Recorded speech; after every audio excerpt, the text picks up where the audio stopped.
De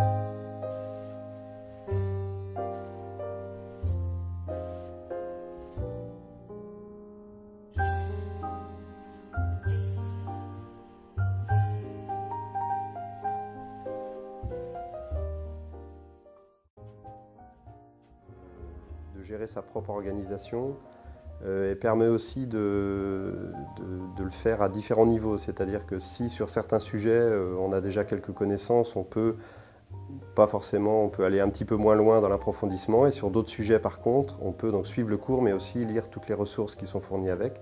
Un gain de temps par rapport au trajet, puisque j'ai qu'à allumer mon ordinateur et j'ai pas besoin de me déplacer.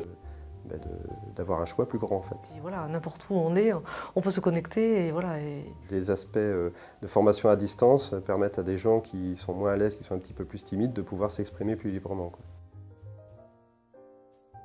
La formation à distance, effectivement pour l'entourage, ça paraît plus léger qu'une formation en présentiel. Entre midi et 2, à mon entreprise, après avoir mangé, ça me permettait de le faire un petit peu, le soir aussi, quelquefois le week-end.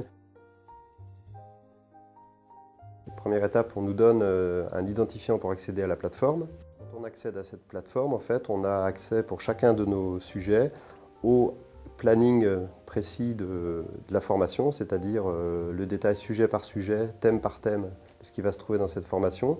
Et puis quand est-ce que seront les réunions de regroupement, s'il y a des vidéoconférences, quand est-ce qu'elles ont lieu, quand est-ce que sont les dates d'examen, etc. Donc dès le départ, finalement, on sait exactement quel est le calendrier précis de la formation.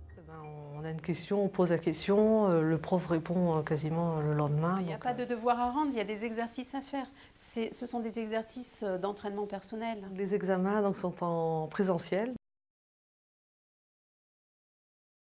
Ça nécessite d'être beaucoup plus autonome et de s'organiser soi-même. En FOD, il faut vraiment respecter le rythme de travail, sinon voilà, on se fait vite fait dépasser.